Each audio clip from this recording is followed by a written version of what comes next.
Well, hello, everyone. I'm James Dobson, and you're listening to Family Talk, a listener-supported ministry. In fact, thank you so much for being part of that support for James Dobson Family Institute.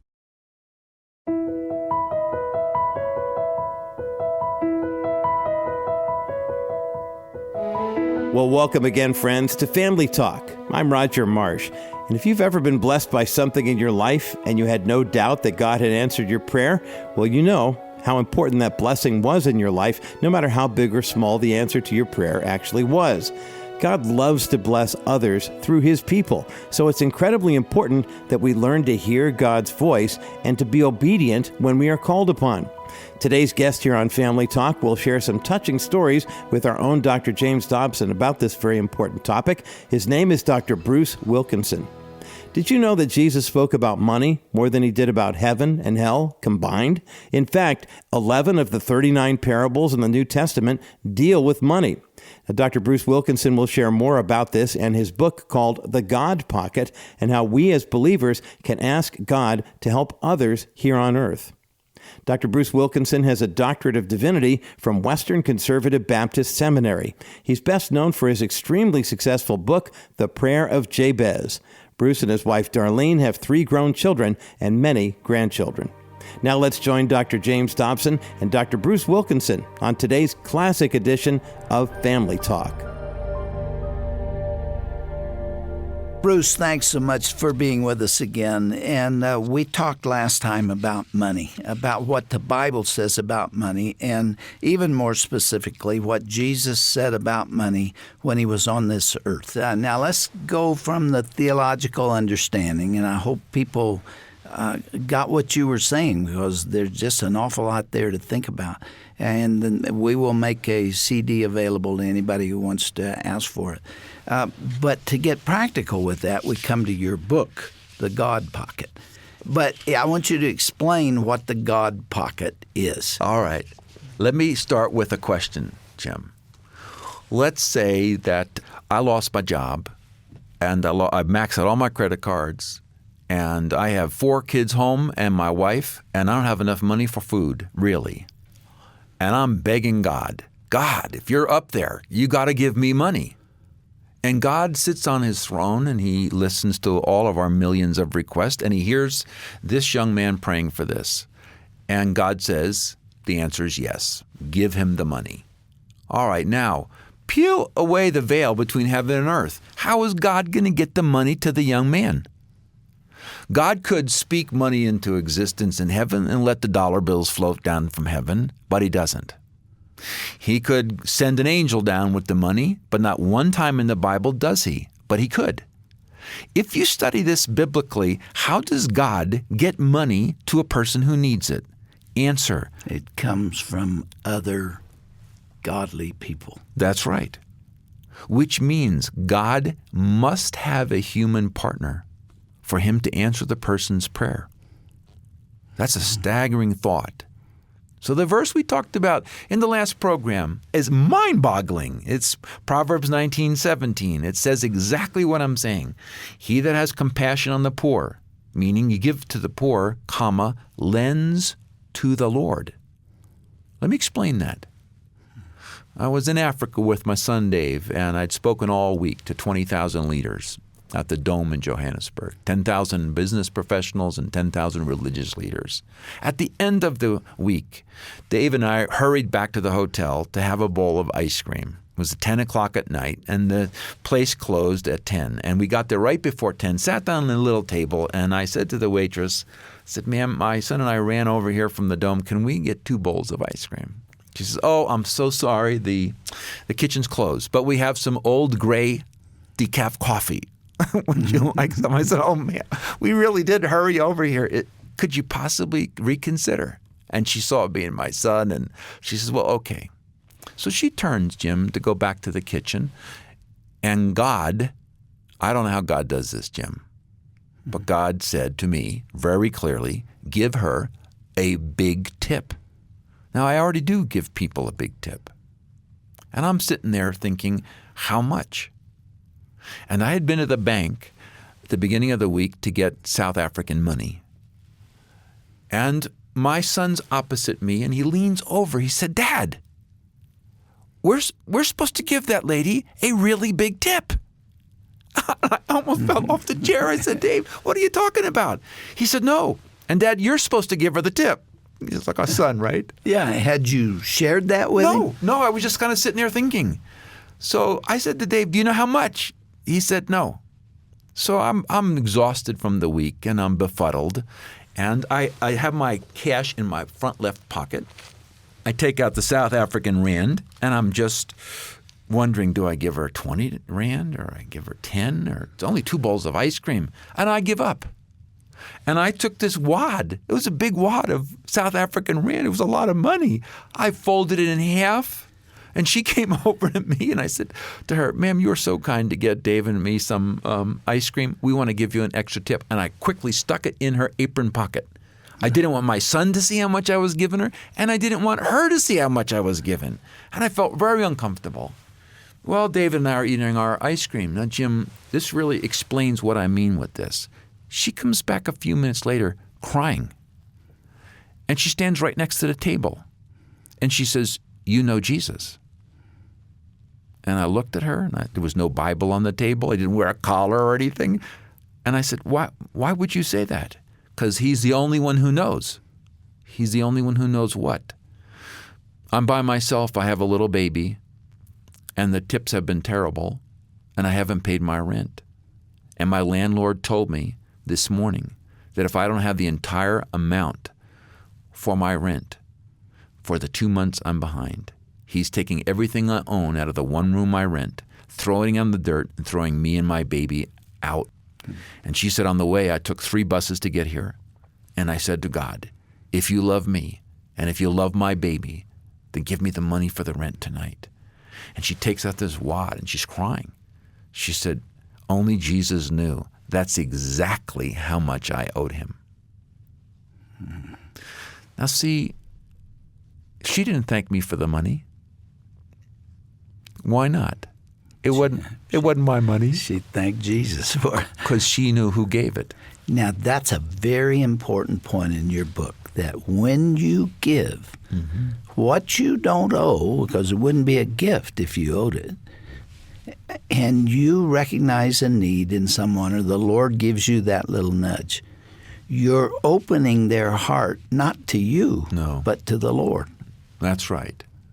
And Jim, so few people today understand what you and I have just said, that God is actively hunting for people that he can partner with to deliver a financial, and to her, if I said to you, what was this tonight? You know what she'd say. That was a miracle for me.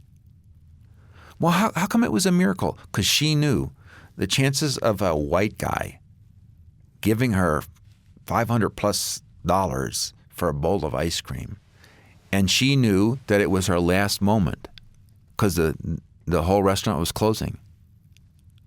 And she was going to have to get on, go those 3 buses, go back and get there probably at home 11:30 at midnight and be kicked out. Now, Jim, when you begin to understand how heaven and earth cooperate, do you realize how many amazing experiences you can have? Because there's so few people who will partner with God. That's what the God Pocket book is all about. It teaches you, how does it actually work? Bruce, I believe everything you just said because I grew up with it. And my father was such a godly man. And I watched him follow that principle. And my dad was an evangelist. And in those days, he drove an old car, maybe 1,000 miles, to hold a revival meeting someplace. And there wasn't a lot of money given, and it was all free will. And on the last night, my dad would come down to the end of that 10-day service. A lot of people had found the Lord. He had a wonderful gift of leading people to the Lord. And he would notice that the pastor's kids didn't have coats for winter, and he would take what they gave him, and he would give it to the pastor and also raise a little love offering for him. Then he would drive home, And my mother would meet him in the living room, and I can see it. I've got it videotaped in my mind, and she would come and greet him, and she would throw her arms around him and welcome him home, and so would I. I was an only child, and I was watching all this, and eventually the subject would come up. How much did they pay you? And my dad would grin, and she would say, I know. You gave it all away, didn't you? And he would say, this pastor was in such need, and their kids didn't have good shoes, and I couldn't take the money, and I gave it. But the Lord will take care of us. I watched that. I saw it. And inevitably, we ran out of money, too. And I remember a time in particular where this very thing had happened. Mm-hmm. And the next morning, my folks were talking about our financial needs, and we went into my little bedroom and closed the door. I don't know why. And my dad would pray, and he would say, Lord, you told us that if we would be generous with your people in our good times, that you would help us when we had a need. And we have a need now, and we look to you to help us meet it. And money came. Yes. And on one occasion, about 2 days later, $1,200 came in an envelope. And that was a lot. That was a half a year's salary. And it would come. And so my dad followed that principle, the principle you're talking about, all the way through. And then he had a heart attack, and as it turned out, he wasn't going to live very long. And he and my mother were in the bedroom. She was getting dressed. They were going someplace, and he was already dressed, and he was lying on the bed.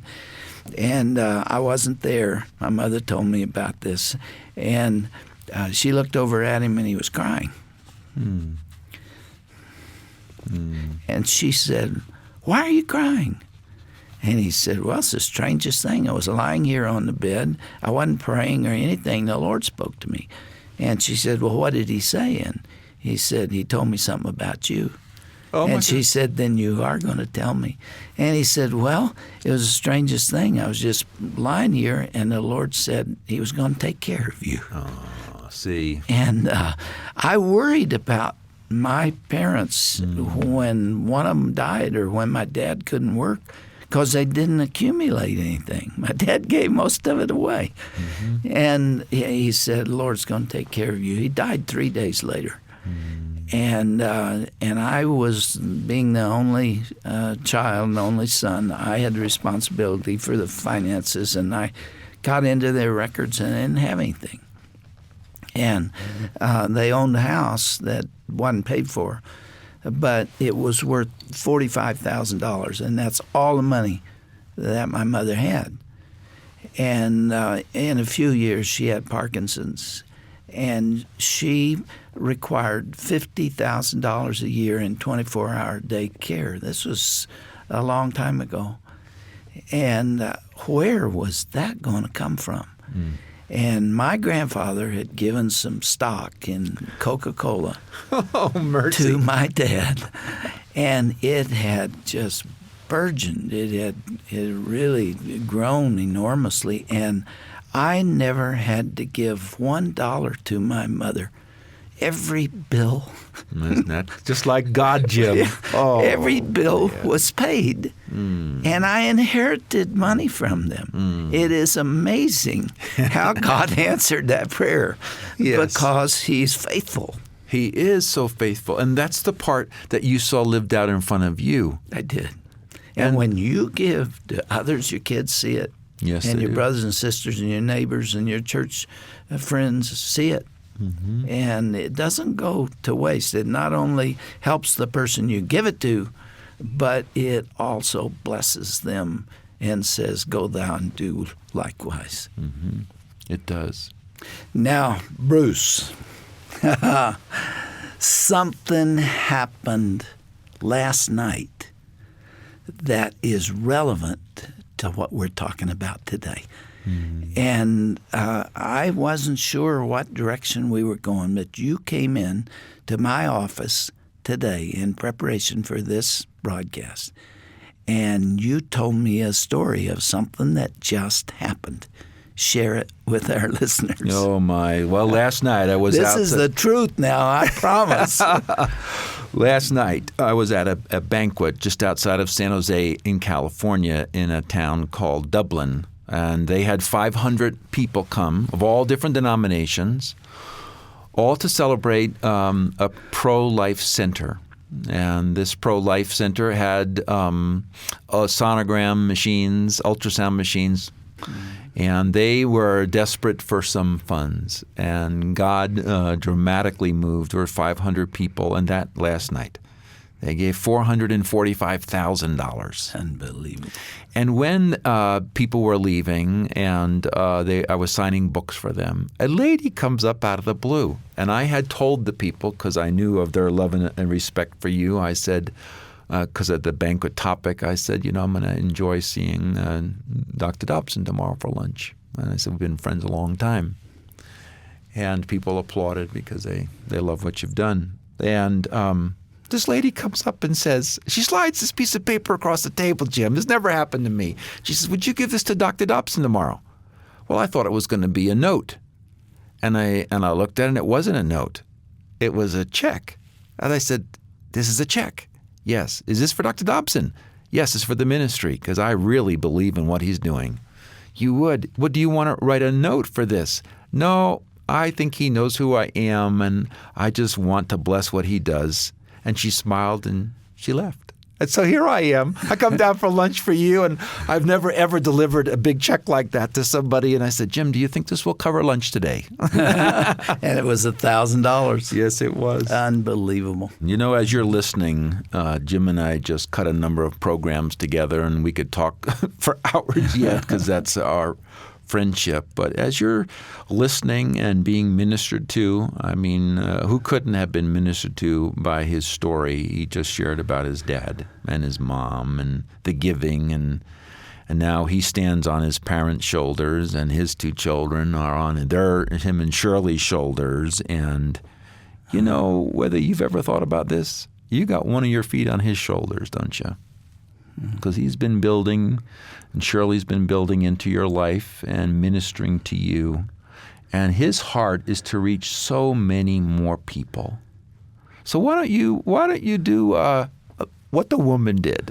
Why don't you spontaneously today just take one of those checks out or call up or something and send a note in? The lady should have sent a note and said, Jim, thanks so much. Just that little note means so much to people like Jim and I, who are in ministry in the front lines all the time. But, wouldn't it be great if there was, 1,000 ladies like that who just today sent in, whoa, why not? $1,000.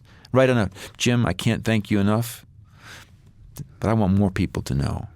Here's a gift. Bruce, do you realize that the majority of the people listening to us will think that is a setup, that all of this entire conversation has been driving in that direction? Tell them that's not true. That's not true, and I didn't even give you eye contact, did you? I looked away because I didn't want you waving at me. Friends, this is my idea. Why do I feel this way? Because these ministries that you are listening to, it's just like the banquet last night, that one of us gets up and speaks and ministers. You've been getting up and speaking and ministering on the radio for years and years and years and years and years. And people, if they only knew how much it costs just to buy a half an hour on a radio station, they would say, oh, my goodness. So my encouragement to you is from another leader. I didn't ask Jim because I didn't want him to have the possibility of saying, don't do that. I just went ahead and did it and hope they don't edit it out. Bruce, you have changed your specific daily responsibility. You built Walk Thru the Bible to be the largest seminar teaching ministry in the world. Mm-hmm. And now you're doing something else that I find really interesting, and it's not unrelated to what you're talking about right here. Mm-hmm. What is that passion? Jim, this is something that's been your passion. And it's surprising to Darlene and me a lot that God redirected our whole life. I mean, we had a full life like you do, and then God directed us to the original God pocket, which is the womb of a woman that God gives birth to a miracle in. And as you've been fighting this battle for all these years, trying to love on the women who are unexpectedly pregnant, Planned Parenthood's budget's over $1 billion. And you know what? Believe it or not, that individuals and foundations give as much to Planned Parenthood as the government does. That's hard to believe. It is hard to believe. And so we're out there helping these crisis pregnancy centers. I will have spoken at 87 different crisis pregnancy center banquets. And God's just blessing. I think, honestly, Jim, it's like, the bowl in heaven when the prayers of the saints get so it overflows and God acts. I think something happened in heaven because people are rising up in ways I've never seen.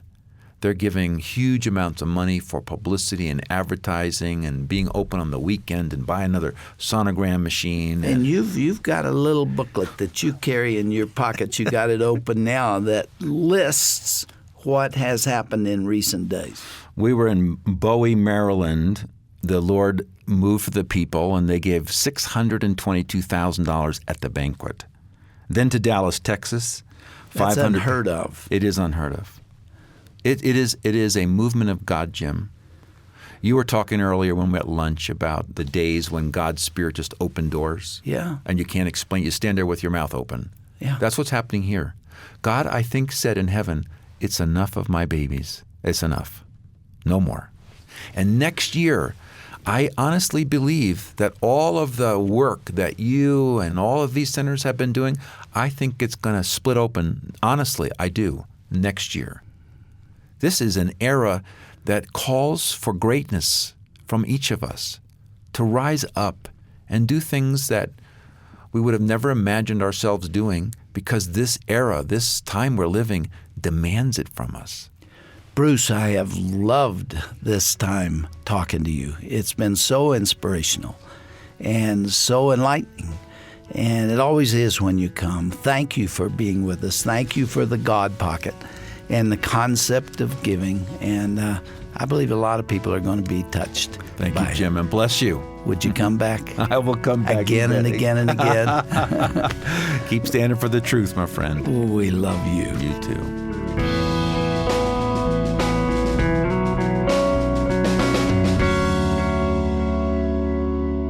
Well, that was the conclusion of Dr. James Dobson's classic conversation with Dr. Bruce Wilkinson here on Family Talk. If you'd like to learn more about Bruce Wilkinson or his book called The God Pocket, be sure to visit our website at drjamesdobson.org/Family Talk. You know, God certainly loves children, doesn't he? As we read in Matthew chapter 18, verse 14, Jesus prays, "Even so, it is not the will of your Father who is in heaven that one of these little ones should perish." As Dr. Wilkinson and Dr. Dobson were just discussing, we can all do our part to help the preborn. Perhaps it's by encouraging a mom-to-be or supporting a pregnancy resource center near you. By the way, if you'd like to find a resource center in your area, simply click the link at the bottom of today's broadcast page at drjamesdobson.org/Family Talk. Just sign up with your email address and you'll be connected to many resources and tools that will help you find and support a pregnancy resource center near you. Now, I'd like to take a moment here at the close of our broadcast to remind you that the Dr. James Dobson Family Institute is a listener-supported ministry. And right now, I'm excited to share with you that during the month of May, we have been blessed by some special friends with a matching grant of $300,000. For every dollar we receive this month, it will automatically be matched up to our $300,000 goal. Every dollar you donate will help us as we fight to preserve the sanctity of life and uphold the values of traditional marriage in the culture, God-ordained gender identity, and also a biblical worldview that parents can grab onto and teach their children. To make a donation online, simply go to drjamesdobson.org. You can give a gift securely there on our homepage or over the phone when you call 877-732-6825. That's 877-732-6825. I'm Roger Marsh, and on behalf of all of us here at the Dr. James Dobson Family Institute, please know how much we appreciate your prayers and faithful financial support. Have a blessed day, and be sure to join us again next time right here for another edition of Family Talk.